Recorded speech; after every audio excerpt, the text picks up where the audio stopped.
Good morning students. Plant physiology paper second. आज अपन absorption of water पढ़ेंगे कि plants में किस तरह वो सॉइल से वाटर को अब्जॉर्ब करते हैं और फिर जाइलम के द्वारा वो किस तरह से प्लांट के पूरे पार्ट में ट्रांसफ़र होता है। तो सबसे पहले मैं बताना चाहूँगी कि जो पानी होता है वो सॉइल में होता है, तो प्लांट्स वाटर का अब्जॉर्प्शन सॉइल से करते हैं। मृदा जल यानी सॉइल वाटर का प्रमुख सोर्स आपको पता है कि जैसे वर्षा है, और वर्षा जल को अपन दो भागों में बांट सकते हैं, अपवाहित जल और मृदा जल। अपवाहित जल वो होता है जो बहता रहता है जैसे नदी, तालाब इत्यादि, और जो मृदा जल होता है यह छिद्रों द्वारा रिसकर मृदा के अंदर चला जाता है, और ये मृदा जल ही प्लांट्स को अवेलेबल होता है। तो मृदा जल की विभिन्न अवस्थाएं हैं, जैसे गुरुत्वीय जल के रूप में रहेगा, आर्द्रता जल के रूप में रहेगा, केशिका जल कैपिलरी वाटर के रूप में रहेगा, केमिकली बाउंड वाटर के रूप में रहेगा, और वाटर वेपर्स के रूप में रहेगा। तो गुरुत्वीय जल क्या होता है? ये सॉइल के जो पोर होते हैं उनके स्पेस से होकर गुरुत्वीय बल के कारण गहराई में चला जाता है। यानी जैसे ही बरसात होती है तो सॉइल के जो पोर होते हैं उनसे निकलकर और वाटर टेबल में जाकर मिल जाता है। ये प्लांट्स को अवेलेबल नहीं होता है। दूसरा है हाइग्रोस्कोपिक वाटर यानी आर्द्रता जल।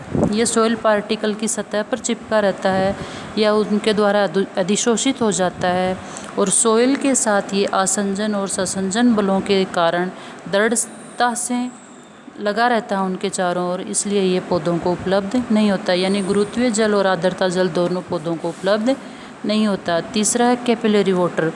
कैपिलरी वाटर है वो सॉइल पार्टिकल के मध्य रिक्त स्थानों, जो उसके अंदर स्पेस होते हैं, खाली जगह होती हैं, उनमें स्वतंत्र रूप से उपस्थित रहकर कैपिलरी वाटर बनाता है, और पौधों के लिए सिर्फ यही जल कैपिलरी जल ही उपलब्ध होता है।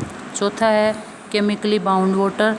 ये मृदा कणों के साथ केमिकली रूप से बंधा रहता है, रासायनिक रूप से बंधा रहता है, और ये भी प्लांट्स को अवेलेबल नहीं होता। पांचवा है वाटर वेपर्स। ये जैसे नीचे मिट्टी के ताप के कारण कुछ मात्रा में जल है वो वाष्प के रूप में चेंज हो जाता है, जिससे मृदा अवकाशों में उपस्थित होता है, लेकिन प्लांट्स को अवेलेबल नहीं होता। अतः अपन कह सकते हैं कि मिट्टी में जो संपूर्ण जो मृदा जल है उसको होलार्ड कहते हैं, और वह जल जो पौधों को उपलब्ध हो उसको केसार्ड कहा जाता है, और वह जल जो पौधों को उपलब्ध नहीं होता उसको इकार्ड कहते हैं। अतः अपन कह सकते हैं कि होलार्ड केसार्ड और इकार्ड के इक्वल होता है, तो यानी केसार्ड प्लस इकार्ड होलार्ड कहलाता है। अगला है फील्ड कैपेसिटी। क्या चीज़ है? फील्ड कैपेसिटी का मतलब है गुरुत्वीय जल के रिसकर वाटर टेबल में पहुंचने के बाद में मृदा में जो शेष बचा जल होता है उसको फील्ड वाटर कहते हैं। फील्ड कैपेसिटी क्या चीज़ है? यानी कैपिलरी वाटर और हाइग्रोस्कोपिक वाटर दोनों को मिलाकर अपन फील्ड कैपेसिटी कहते हैं। फील्ड कैपेसिटी अलग मिट्टी की जैसी प्रकृति होती है उसके अनुसार अलग अलग होती है। जैसे रेतीली मिट्टी में 5% होती है, दोमट में 25 से 35%, और चिकनी मिट्टी में 45% होती है। यानी चिकनी मिट्टी में काफ़ी देर तक और ज़्यादा पानी अवशोषित करने की क्षमता होती है। वाटर अब्जॉर्प्शन सिस्टम क्या है? तो स्थलीय प्लांट है वो जड़ के द्वारा अपने मूल शीर्ष के द्वारा, यानी उनकी जड़ का जो शीर्ष पार्ट होता है उसके उनकी जो सेल्स हैं वो सक्रिय जल का अवशोषण करती हैं, और इनमें जो परिपक्वन क्षेत्र की सेल्स होती हैं उनमें लिग्निन के निक्षेप से लिग्निन, सुबेरिन इत्यादि का निक्षेपण पाया जाता है। इसके कारण वो अपारगम्य हो जाती हैं। तो इनका मूल शीर्ष जो पार्ट है वो ही जल का अवशोषण करता है। इसको 4 भागों में बांटा गया है, जैसा कि नीचे डायग्राम में भी दिखाया गया है। सबसे नीचे होता है रूट केप। रूट केप मूल शीर्ष पर स्थित होता है। ये 1 मिलीमीटर लंबा क्षेत्र होता है, और इस वृद्धि बिंदु को मृदा कणों से सुरक्षा प्रदान करता है। दूसरा है मेरिस्टेमेटिक जोन, जो रूट केप के ऊपर होता है, जैसा डायग्राम में दिखाया गया है। ये मूल गोप को ढके रखता है और इसकी सेल्स लगातार विभाजन करती रहती हैं। तीसरा है सेल इलोंगेशन जोन। ये कुछ मिलीमीटर का होता है। सेल्स इसमें दीर्घित होकर आंशिक विभेदन दर्शाती हैं और ये भाग मूल की लंबाई में वृद्धि करता है। चौथा है root hair zone. Root hair zone जो होती है वो दीर्घीकरण क्षेत्र के पीछे, मतलब इलोंगेशन जो एरिया होता है उसके पीछे स्थित होती है और जाइलम और फ्लोएम सहित विभिन्न ऊतकों में विभेदित होती है। इस क्षेत्र में अनेक मूल रोम स्थित होते हैं, रूट हेयर, और ये रूट हेयर एक्रोपिटल ऑर्डर में उत्पन्न होते हैं, यानी कि जैसे जैसे जड़ बढ़ती जाती है तो वहाँ नए रूट हेयर उत्पन्न होते जाते हैं।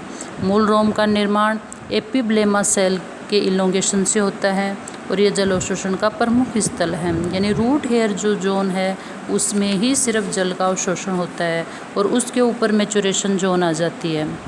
अब है path of water in the root, यानी रूट के अंदर जल का पाथ क्या है। जैसे अपन को पता है जड़ों में जल रूट हेयर की द्वारा ही उसकी जो एपिब्लेमा सेल है उसकी भित्ति में प्रवेश करता है और इन सेल से जल कॉर्टेक्स की सेल की भित्ति में जाता है, वहाँ से एंडोडर्मिस में जाता है। एंडोडर्मिस के अंदर कैस्पेरियन पट्टिकाएँ पाई जाती हैं जिसके कारण जल प्रवेश नहीं कर सकता, लेकिन कुछ जगह पे जाइलम के ऊपर की जो सेल्स हैं जिनको पैसेज सेल कहा जाता है वहाँ पे वो भित्ति नहीं होती हैं और वहाँ से ये पैसेज सेल के द्वारा ये पेरिसाइकिल में जाता है। पेरिसाइकिल की सेल से फिर अंततः लास्ट में जाइलम में प्रवेश कर जाता है। तो मोस्टली जो कॉमन पाथवे है वो यही है जैसा नीचे डायग्राम में दिखाया गया है। डायग्राम में सबसे बाहर रूट हेयर है। रूट हेयर जो मृदा सॉइल वाटर के संपर्क में होता है तो वहाँ से जो जल है वो सबसे पहले एपिब्लेमा सेल में जाएगा, वहाँ से कॉर्टेक्स की सेल में, कॉर्टेक्स की सेल से एंडोडर्मिस की पैसेज सेल में, एंडोडर्मिस से पेरिसाइकिल में, जो तीर के द्वारा दिखाया गया है पेरिसाइकिल से जाइलम के अंदर प्रवेश करेगा। अतः मूल रोम से मूल के जाइलम तक जल का मार्ग आप लोगों को नीचे डायग्राम में दिखाया गया है। अब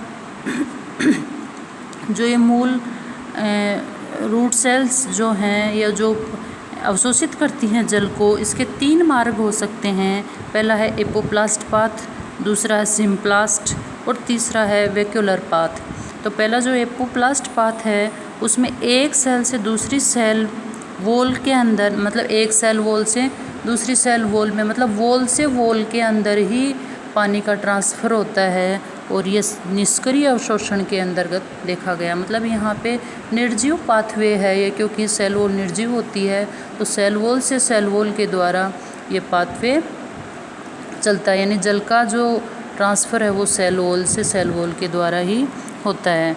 दूसरा है इसे एपोप्लास्ट पाथवे कहते हैं और ये निष्क्रिय अवशोषण में पाया जाता है।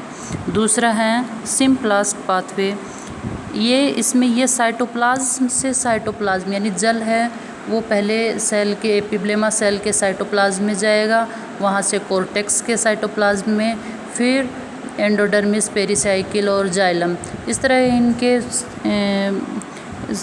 साइटोप्लाज्म से होता हुआ जल है वो जाइलम तक पहुंचता है। तो ये सक्रिय अवशोषण के समय देखा जाता है। तीसरा है वैक्यूलर पाथवे, इसमें एक वैक्यूल से दूसरी वैक्यूल, मतलब पहले एपिब्लेमा सेल की वैक्यूल में, फिर कॉर्टेक्स सेल की वैक्यूल में, तो वैक्यूल से वैक्यूल के अंदर जब जल का स्थानांतरण होकर जल जाइलम तक पहुंचता है तो इसको बोलते हैं वैक्यूलर पाथवे। पर यह सामान्यतः नहीं होता है वैक्यूलर। तो एपोप्लास्ट और सिम्प्लास्ट 2 ही पाथवे देखे गए हैं।